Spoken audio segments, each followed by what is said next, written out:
Well, looks like I owe you guys an apology and an explanation on this 06 F-150. See, the fellas and I, we put this thing through some massive abuse last week.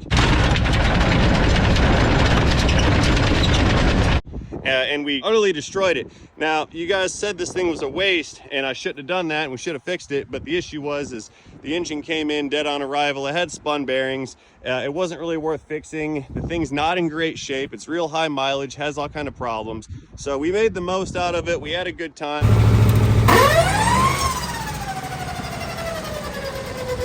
And we blew it up, and now it's going to get recycled and scrapped. And since you guys are mad at me, here's some puppies. I'll give you these so as a form of apology. Don't be mad, just subscribe to the channel. Watch the full-length video down below, right over here. That's where you're going to find the link. See you later. Oh, just look at them. See, you can't be mad over the Ford because I got puppies now. No one's mad at the puppies. Blood babies.